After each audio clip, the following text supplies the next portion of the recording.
The 2025 Formula One season has officially begun at the Australian Grand Prix, and the paddock is buzzing with unexpected developments. McLaren's Lando Norris topped the first practice session with a time of 1 minute 17.252 seconds, confirming what many had predicted, that McLaren would be the team to beat this year. But what happened next has left the F1 world stunned. Despite his pace-setting performance in FP1 and a solid P3 in the second practice session, Norris delivered a series of comments that contradicted his on-track performance.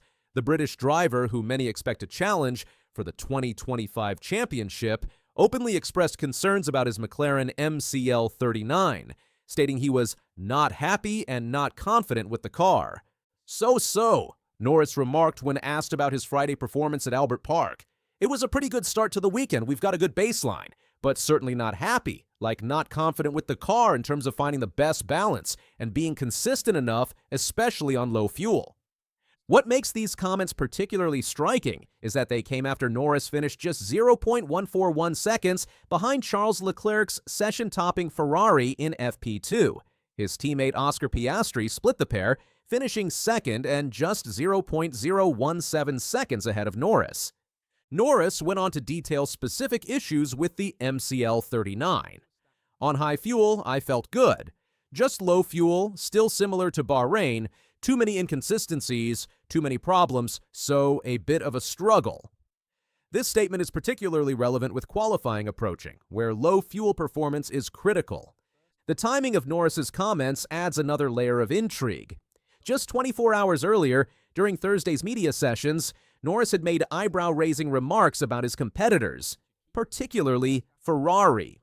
"I know how much fuel and stuff Ferrari had for a lot of the testing," he revealed. "You'd be surprised at how quick they're going to be this weekend." This statement suggested Norris had inside information about Ferrari's testing program, indicating he knew they were running heavier fuel loads to mask their true pace.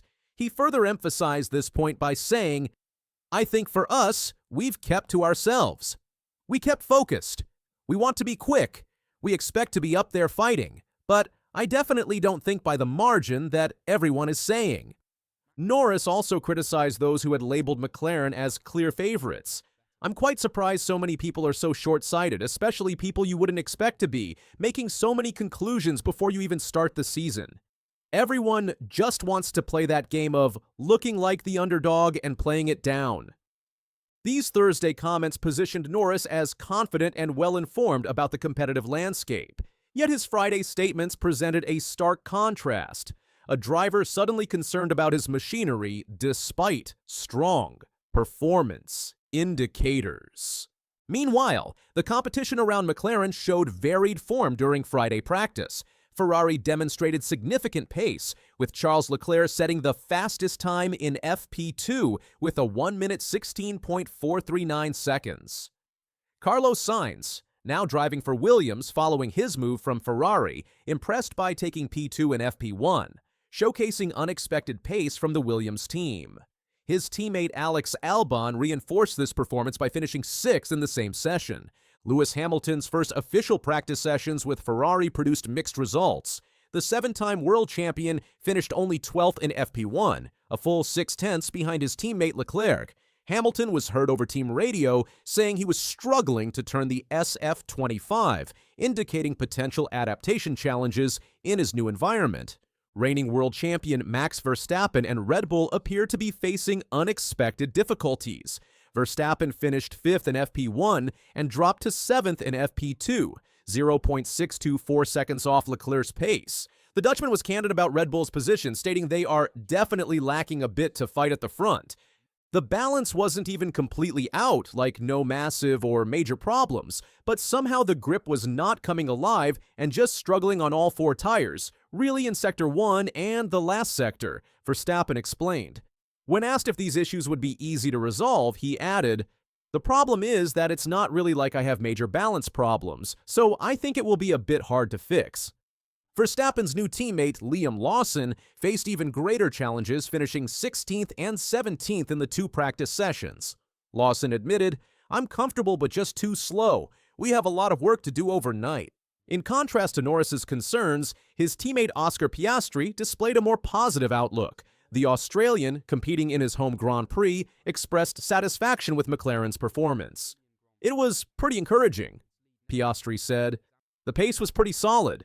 Still a few things to iron out to make the car feel a bit nicer, but the underlying pace was strong." Piastri's confidence extended to his ambitions for the weekend. "The underlying pace of the car seems strong, but Ferrari looked quick. Mercedes at points as well. Things are looking good, but we don't just want the podium, we want to aim for the top step." This statement indicates Piastri believes a win is possible at his home race, potentially becoming the first Australian to win the Australian Grand Prix since it became a World Championship event. The contrasting perspectives between the McLaren teammates raise questions about Norris's comments. Is he genuinely concerned about the car's performance on low fuel, or is there a strategic element to his public statements? Examining McLaren's actual pace versus Norris's comments reveals an interesting discrepancy. The timesheets show McLaren is competitive. Norris topped FP1, and both McLaren drivers were within 0.2 of Leclerc's benchmark in FP2. This objective data contradicts the level of concern expressed by Norris. The pressure of being labeled favorites could be influencing Norris's approach. Throughout 2024, Norris often performed best when expectations were lower and struggled occasionally when designated as the favorite. His comments might be an attempt to shift pressure away from himself and McLaren. There are precedents for this type of psychological maneuvering in Formula One. In previous seasons, drivers like Sebastian Vettel and Lewis Hamilton have downplayed their chances before delivering dominant performances. Norris may be adopting a similar tactic, deliberately lowering expectations to reduce pressure. Another possibility is that Norris is genuinely struggling with specific aspects of the car that don't show up in the overall lap time. Qualifying simulations require a different approach than race simulations, and issues that affect confidence without severely impacting lap time could explain his concerns. Looking ahead to qualifying, Norris's comments about low fuel performance take on greater significance. If McLaren truly has issues in qualifying trim, it could impact their grid positions despite the car's apparent pace. Starting position is particularly important at Albert Park, where overtaking opportunities are limited compared to other circuits. However, Norris's confidence in the car's high fuel performance suggests McLaren could have strong race pace. This could lead to a strategy focusing on tire management and race execution rather than qualifying position. With changing weather conditions predicted for the weekend, adaptability will be crucial. Tire management will be a key factor, especially considering Norris's mentioned inconsistencies with the car. If these issues relate to how the car handles tire degradation, McLaren's race strategy may need to compensate. The team's overnight work will focus on addressing these concerns, potentially making setup compromises to balance qualifying and race performance. The technical team at McLaren, led by technical director James Key, has demonstrated an ability to rapidly resolve issues between practice sessions in recent seasons. Their response to Norris's feedback will be critical in determining whether these problems are temporary or more fundamental. As qualifying approaches, the question remains, are Norris's shocking comments genuine concerns or calculated strategy?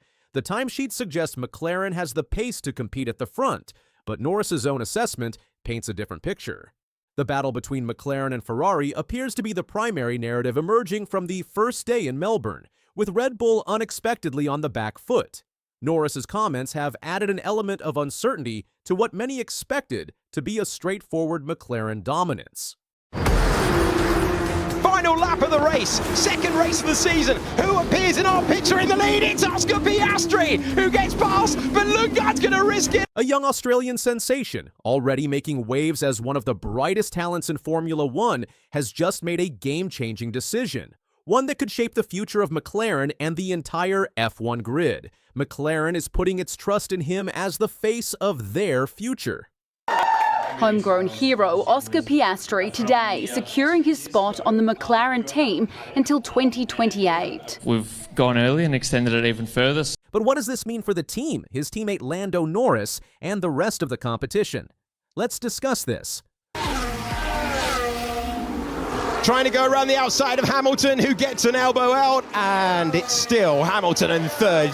Did you leave the car set? Oscar Piastri's journey to this point has been incredible. He dominated Formula 3 and Formula 2 before making a big move to McLaren in 2023. From the start, he showed he had the talent to be great. But his path wasn't always smooth. Remember the contract drama with Alpine? McLaren took a risk by signing him, and it turned out to be a brilliant decision. In just 2 seasons, Piastri has gone from a rookie to a race winner, claiming victories in Hungary and Azerbaijan last year. His strong partnership with Lando Norris has played a huge role in McLaren's comeback, leading to their 2024 Constructors' Championship win. His way to second place, a battling drive from Oscar Piastri to keep Vips at bay. Tington's going to send one round the outside of the... 2024 was a breakout year for Piastri. Not only did he secure his first Grand Prix win in Hungary, but he also followed it up with another victory in Azerbaijan. But it wasn't just about the wins. Piastri showed maturity beyond his years, especially when it came to team dynamics. Remember Hungary? Lando Norris was asked to let Piastri through, and he did, handing the young Aussie his maiden victory.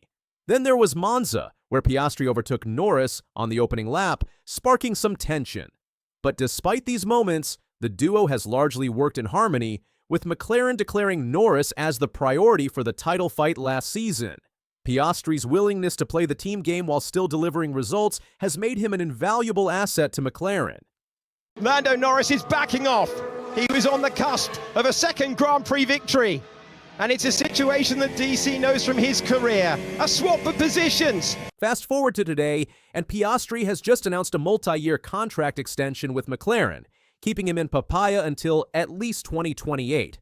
This is huge, not just because it locks down one of the sport's most promising talents, but because it signals McLaren's long-term commitment to Piastri as a cornerstone of their future.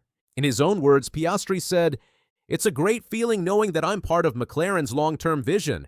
The team had the belief in me when we signed in 2022, and the journey we've gone on over the past 2 seasons to help return McLaren to the very top of the sport has been incredible." Oscar Piastri's words reflect his deep connection with McLaren and the trust the team has placed in him. When he says, "It's a great feeling knowing that I'm part of McLaren's long-term vision," it shows his confidence in the team's future and his role in shaping it. He also acknowledges McLaren's belief in him since 2022, a crucial moment when they took a risk to bring him on board. His statement highlights not just his personal growth, but also the team's incredible progress over the past 2 seasons. McLaren's rise back to the top has been a collective effort, and Piastri has been a key player in that success. His words make one thing clear. He's not just here to race, he's here to build something big with McLaren. So what does this mean for McLaren? For starters, it solidifies one of the strongest driver pairings on the grid, with Norris already locked in until 2026 and Piastri now extending his stay. McLaren has stability and talent in spades. Team principal Andrea Stella summed it up perfectly. Alongside Lando, we have what we need locked in for the long term to keep pushing forward. I look forward to continuing to watch Oscar grow and develop as a driver, and know that many successes lie ahead for him. Andrea Stella's words make it clear. McLaren is building for the future, and they believe they have the perfect driver lineup to keep moving forward. By saying, alongside Lando, we have what we need locked in for the long term, Stella highlights the team's confidence in both drivers, ensuring stability and consistency in their fight for success. His praise for Piastri, "I look forward to continuing to watch Oscar grow and develop as a driver," shows that McLaren sees him as a long-term investment. They recognize his potential and expect even bigger achievements in the future. But let's not forget, this also puts pressure on McLaren to deliver a car capable of fighting for championships. Piastri's extension is a vote of confidence in the team, but it's also a challenge. Can they give him the tools to fight for titles? This is brave from Lando Norris, trying to go around the outside. Max Verstappen barges his rival off the road, and the contentious debate of position. Unsurprisingly, fans have been quick to react to the news. One fan commented, "Piastri is young and relatively inexperienced enough to have growth potential, so I'd say it's a good move for all involved." Another added, "Time is running out for Lando to get a championship comfortably. Next year, regulation changes are coming. McLaren probably won't be in the space they are in now, and Piastri's rising towards Lando. If McLaren is at the sharp end of the field come 2026, Lando won't just fight Max, but also Piastri in an equal car. This comment raises an interesting point about Lando Norris's championship window and the challenges ahead. Right now, McLaren has made significant progress, but with the 2026 regulation changes on the horizon, there's no guarantee they will remain as competitive. Historically, big regulation shifts have reshuffled the grid. Just look at how Mercedes dominated after 2014, or how Red Bull surged ahead in 2022. The other key factor is Oscar Piastri's rapid development. He's not just a solid teammate, he's proving to be a real contender. If McLaren continues to improve, Lando won't just have to battle rivals like Max Verstappen, he'll have to fight Piastri within his own team. That could create a tense dynamic, similar to past intra-team rivalries like Hamilton versus Rosberg or even Senna versus Prost. For Lando, the pressure is mounting. If McLaren has a championship-capable car in 2025, it might be his best shot at winning without intense internal competition. Otherwise, by 2026, Piastri might be on equal footing, making the fight even tougher. Do you think Lando can establish himself as the clear number one at McLaren, or is Piastri on track to challenge him sooner than expected? Oscar Piastri's new contract is not just a simple announcement, it's a clear message. For McLaren, it shows they see him as a key part of their future. They believe he has the talent to help them compete at the highest level. For Piastri, signing this deal means he trusts McLaren's long-term plan. He believes they can give him a car strong enough to win races and, hopefully, championships. For fans, this is exciting news. It means we'll get to see more of Piastri's skill on the track, more intense battles, and more chances for him to stand on the podium. And who knows, if everything goes right, we might even see him fighting for a championship in the coming years.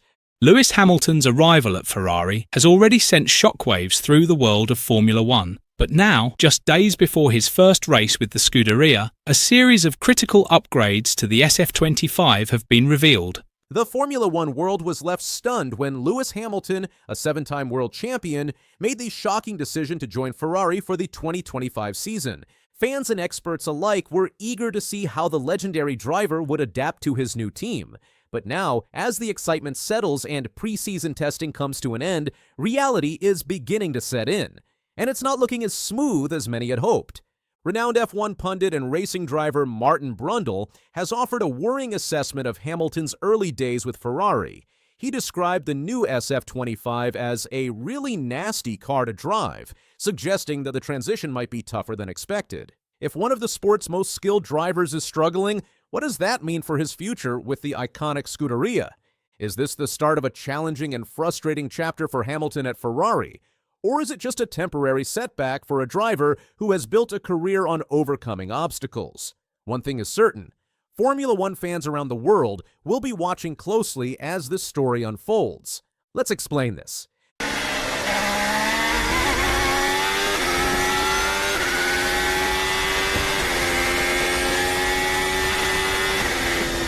The final day of preseason testing in Bahrain was a mixed bag for Ferrari. While Charles Leclerc set the pace in the morning session, Hamilton took over in the evening and faced significant challenges. The 7-time world champion managed only 47 laps, finishing 6th on the leaderboard. Ferrari later confirmed that Hamilton's session ended early as a precaution after an anomaly was spotted on the telemetry.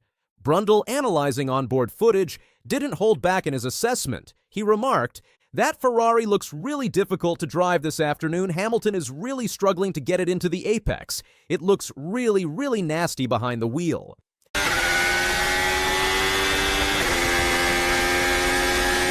Hamilton's move to Ferrari was one of the most shocking announcements in recent F1 history. After 11 years with Mercedes, where he won 6 of his 7 world championships, Hamilton decided to take on a new challenge. Ferrari, a team with a storied legacy but no driver's title since 2007, seemed like the perfect stage for Hamilton to chase his elusive 8th championship. However, as Martin Brundle pointed out, this transition won't be without its hurdles. It's hard because I don't think he'll speak the language. Brundle said on the Sky Sports F1 podcast, he certainly won't speak the language and know the team like Charles Leclerc does.